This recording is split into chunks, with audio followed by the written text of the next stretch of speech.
भारत जैसे देश में जहाँ वेदों में लिखा है कि यत्र नार्यस्तु पूजयन्ते रमन्ते तत्र देवता, अर्थात जहाँ स्त्रियों की पूजा होती है वहाँ देवता का वास होता है। नमस्कार, इंटरनेशनल वुमेन्स डे की आप सभी महिलाओं को हार्दिक शुभकामनाएं। Happy women's day. आज हम जानेंगे कि महिला दिवस क्यों मनाया जाता है और इसकी शुरुआत कब से हुई थी। सन 1908 में अमेरिका की महिलाएं पहली बार सड़कों पे उतरी थीं अपने काम के घंटों को निर्धारित करने के लिए, समान वेतन के लिए और वोट के अधिकार के लिए। अमेरिका के सोशलिस्ट पार्टी के द्वारा सन 1909 में 18 फरवरी 1909 को पहली बार महिला दिवस मनाया गया। इसके बाद कोपेनहेगन के सम्मेलन इंटरनेशनल वर्किंग वुमेन्स में वारा जेटकिन के द्वारा 1910 में यह प्रस्ताव रखा गया कि क्यों ना पूरे विश्व भर में महिला दिवस को मनाया जाए।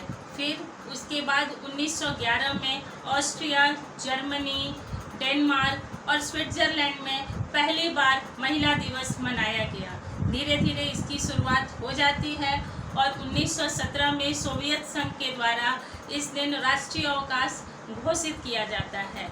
फिर फाइनली वो दिन आता है जब संयुक्त राष्ट्र संघ के द्वारा सन 1975 में इसे पूरे विश्व स्तर पर मनाने की घोषणा की जाती है। तब से यह 8 मार्च के दिन हम अंतर्राष्ट्रीय महिला दिवस मनाते हैं। आज हम अंतर्राष्ट्रीय महिला दिवस के अंतर्गत नारी सशक्तिकरण पर बात करेंगे। नारी सशक्तिकरण का मतलब क्या होता है? नारी सशक्तिकरण का मतलब होता है कि महिलाओं में राजनीतिक, शैक्षणिक, आध्यात्मिक उन्नति लाने की दिशा में प्रयास करना, उन्हें सक्षम बनाना। पर मैं ये बोलना चाहूँगी कि क्या नारी इतनी कमज़ोर है कि उसे सशक्त बनाने की ज़रूरत है? इस बात पे हमें सोचना होगा, क्योंकि अगर हम भारत के परिप्रेक्ष्य में बात करें तो सतयुग में जब माता सीता के चरित्र पर सवाल उठाया जाता है तो वो गृह त्याग कर देती हैं और वन में चली जाती हैं। ये सशक्त होने का प्रमाण है। फिर लक्ष्मीबाई के द्वारा अंग्रेजों से 2 टूक कहा जाता है कि मैं अपनी झांसी नहीं दूंगी। एक छोटी सी बच्ची होती है महाराणा प्रताप की, जब वो संधि पत्र लिख रहे होते हैं तो वो बोलती है कि पापा मुझे एक पैनी तलवार ला कर दे दो, मैं भी रण करूंगी, मैं भी युद्ध करूंगी, दुश्मन को मार भगाऊंगी। ये सुनकर महाराणा प्रताप जो संधि पत्र फाड़ देते हैं और उनमें हौसला आ जाता है। क्या यह सशक्त होने का प्रमाण नहीं है? नारी सशक्त थी, नारी सशक्त है और नारी सशक्त रहेगी। लेकिन यह विडंबना है इस देश की नहीं, पूरे विश्व की, कि महिलाओं को पीछे रखा गया। खास करके तब से जब से पितृसत्तात्मक समाज का बोलबाला आया, उसमें औरतों को 4 दीवारी के अंदर कैद कर दिया गया और उनसे यह कहा गया कि आप कोमल हैं, आप कमज़ोर हैं, आपका घर में रहना अच्छा है। और ना जाने कितनी तरह की उन पे बंदिशें लगा दी गई। लेकिन समय ने करवट बदली और समय आया जब प्रथम विश्व युद्ध का और विश्व के जब सारे पुरुष युद्ध में व्यस्त थे तो फिर औरतों के हाथ में कमान स्वयं आ जाती है। फिर औरतें यह कर कर दिखा देती हैं कि हाँ, वो पढ़ा सकती हैं, वो काम कर सकती हैं, वो कंपनी चला सकती हैं, वो देश चला सकती हैं, प्रशासनिक कार्य भी कर सकती हैं। फिर समझ में आता है लोगों को कि नहीं, औरतें किसी से कम नहीं। लेकिन फिर भी ये पुरुष मानसिकता की सोच नहीं बदलती है कि औरतें हमारे कंधे से कंधा मिलाकर काम कर सकती हैं, वो समाज चला सकती हैं। महिला पीछे नहीं है बल्कि उसे पीछे किया गया है। भारत जैसे देश में जहाँ वेदों में लिखा है कि यत्र नार्यस्तु पूजयन्ते रमन्ते तत्र देवता, अर्थात जहाँ स्त्रियों की पूजा होती है वहाँ देवता का वास होता है। लेकिन पता नहीं कहाँ से कई तरह की कुप्रथाएं हमारे देश में जन्म ले ली, जैसे दहेज प्रथा, भ्रूण हत्या से औरतों की स्थिति को और बद से बदतर कर दिया। लेकिन हम इस समाज को, अपने देश को बदल सकते हैं। इसकी शुरुआत हम खुद से कर सकते हैं। हम औरतें ही औरतों को सशक्त कर सकती हैं। ये तब होगा जब हमारे घर बिटिया का जन्म होगा तो हम खुशी मनाएंगे। हम यह जताने की कोशिश करेंगे कि ये जो बेटी है मेरी, ये बेटे से कम नहीं। हम उसकी स्वतंत्रता का ख्याल रखेंगे। हम उसे आज़ादी देंगे, पढ़ने की आज़ादी देंगे, उसे पढ़ने की आज़ादी देंगे, उसे अपना करियर चूज करने की आज़ादी देंगे, उसके शादी संबंधी विचारों पर भी उसकी आज़ादी रखेंगे। और इसके साथ साथ हम अपनी बेटियों को कोमल नहीं बनाएंगे, हम उन्हें कठोर बनाएंगे ताकि वो अपनी आत्मरक्षा स्वयं कर सके। हमारी बेटियां न सिर्फ शैक्षणिक रूप से सशक्त होंगी बल्कि मानसिक और शारीरिक रूप से भी सशक्त होंगी। तभी इस समाज में बदलाव आ सकता है और इसकी शुरुआत आप और हम करेंगे और हम अपनी बेटियों को शारीरिक रूप से भी मजबूत बनाएंगे। आज जितनी भी समस्याएं हमारे आसपास नजर आती हैं, उसमें सबसे बड़ा दोष जो उभर कर सामने आता है वह है अशिक्षा का। शिक्षा बहुत जरूरी है, खास करके महिलाओं के लिए तो और भी जरूरी है, क्योंकि जब एक महिला शिक्षित होती है तो वो अपने साथ साथ 3 परिवारों को भी शिक्षित करती है। जी हाँ, 3 परिवार। एक वो अपना मायका शिक्षित करती है, दूसरा वो जिस घर में शादी करके आती है ससुराल को शिक्षित करती है, और फिर अपने बच्चों के माध्यम से वो अपनी आने वाली पीढ़ी को भी शिक्षित करती है। इसलिए यह जरूरी है कि महिलाओं की शिक्षा पर संपूर्ण ध्यान दिया जाए। इसके लिए हमारे देश की सरकार बहुत काम कर रही है। महिलाओं को पढ़ाई के साथ साथ नौकरी में भी बहुत तरह की सुविधाएं दी जा रही हैं, लेकिन सिर्फ सरकार के काम करने से और संविधान में समानता लिख देने से समानता नहीं आ जाएगी। समानता लाने के लिए यह जरूरी है कि हम सामाजिक रूप से इसमें बदलाव करें। हाँ, एक बात और मैं विशेष रूप से बल देकर कहना चाहूंगी कि आप ये कतई ना समझें कि नारी सशक्तिकरण का संबंध उसका नौकरी करने से है। जी नहीं, अगर कोई स्त्री नौकरी करती है तो उसे सशक्त समझ लेना या अपने आप को इस स्तर पर सशक्त समझ लेना एक गलती होगी, क्योंकि औरत का पैसा कमाना सशक्त होने का एक उदाहरण हो सकता है, लेकिन संपूर्ण पैमाना नहीं हो सकता। नारी सशक्त तभी होगी जब उसके परिवार में हर छोटी बड़ी राय पर उसकी राय ली जाएगी, उसके विचारों को ध्यान रखा जाएगा, उसके पसंद नापसंद को भी ध्यान में रखा जाएगा। इसके साथ साथ उसे वो सब अधिकार दिए जाएंगे जो पुरुषों को मिलते हैं, तब जाके कहीं नारी सशक्त होगी। हम औरतों पर एक दोहरी जिम्मेदारी भी आ जाती है कि हमारे देश में जो इस तरह की कुप्रथाएं हैं, हम जननी हैं इस धरती की, औरतें जननी हैं, वो पुरुषों को भी जन्म देती हैं और स्त्रियों को भी जन्म देती हैं। तो इसकी शुरुआत, इन कुप्रथाओं को खत्म करने की शुरुआत हम और आप कर सकते हैं, क्योंकि जब हमारे गोद में एक नन्हा सा बालक आता है तो हम उन्हें यह संस्कार दें कि कैसे वो औरतों का सम्मान करें, कैसे वो उन्हें अपने बराबर समझें।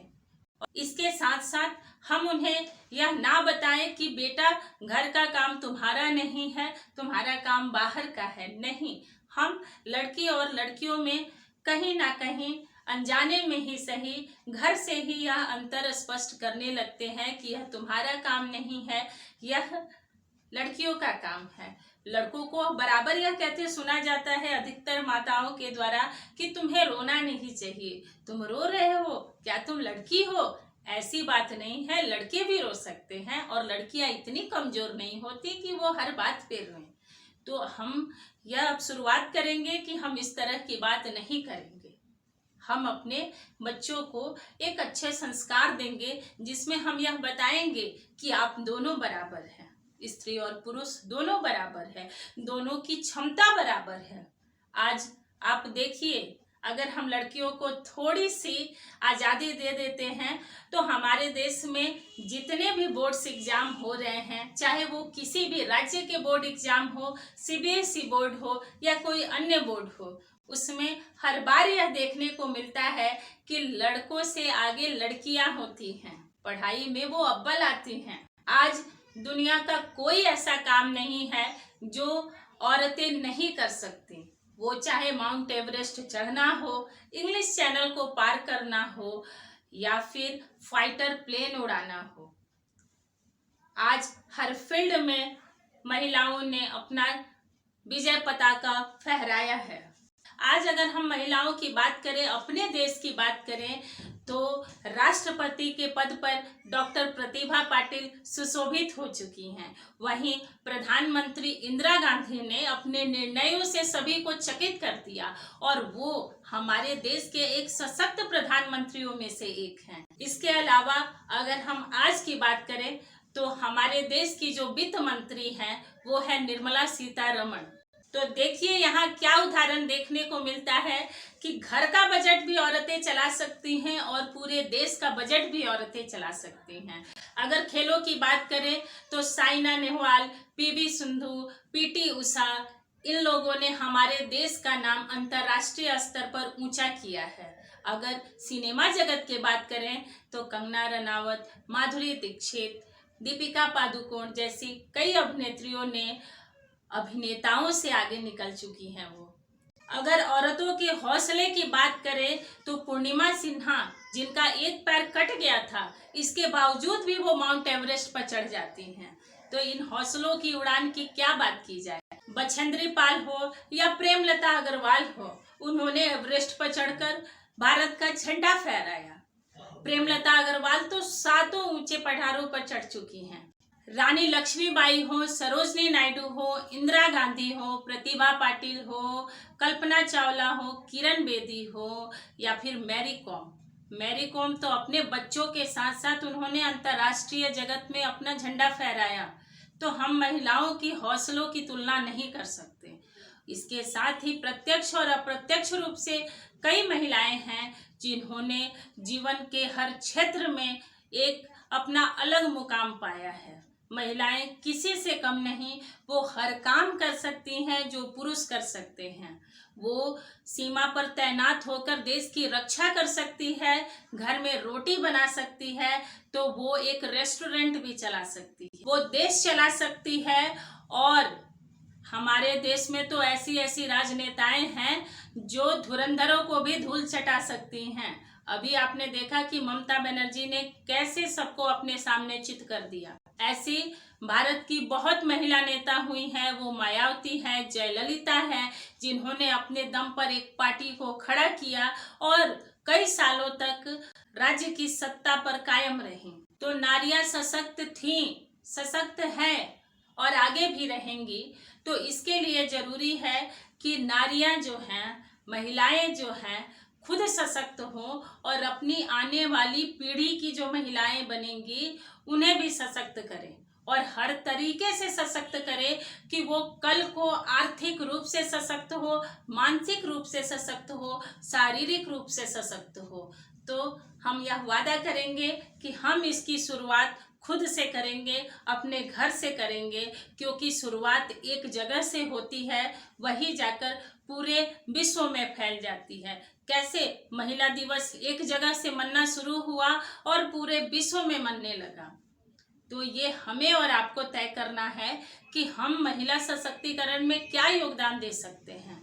हम अपने फैसले खुद करेंगे, हम अपने फैसलों को दूसरों पर थोपेंगे नहीं, लेकिन उनके सही और गलत फैसलों में हाँ और ना करने की हिम्मत रखेंगे। स्त्रियां कमजोर नहीं होती हैं, उन्हें लोग कमजोर समझते हैं, वो कमजोर बन जाती हैं, वो कमजोर समझने लगती हैं खुद को, और कई बार परिवार की वजह से भी उन्हें कमजोर होना पड़ता है। लेकिन ये गुण कहीं ना कहीं भगवान ने सिर्फ महिलाओं में दिया है, तभी तो वो एक बच्चे को जन्म दे पाती है जिसमें असहनीय पीड़ा होती है।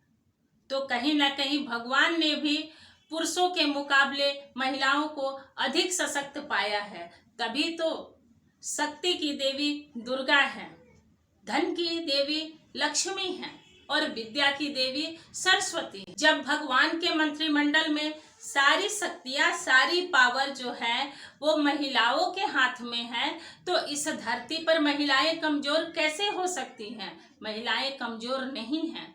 हमें खुद को कमजोर नहीं समझना है। हम सशक्त हैं और हमेशा सशक्त रहेंगे।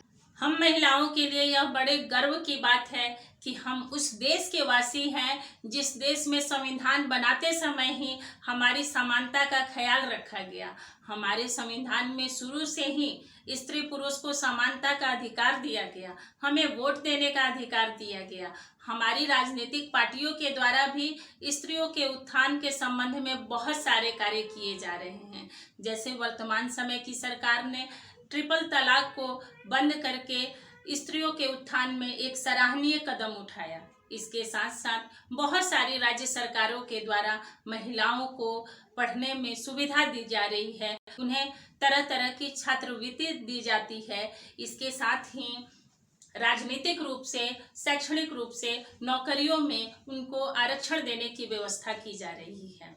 सरकार कोई भी हो, आप सत्ता पक्ष में हो या विपक्ष में हो, सभी महिलाओं का ध्यान रखते हैं।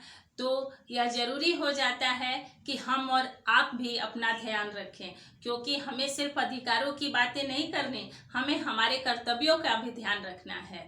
इसी के साथ मैं आज का अपना क्लास खत्म करूंगी और फिर से एक बार आप सभी को हैप्पी वुमेन्स डे। जय हिंद, जय भारत।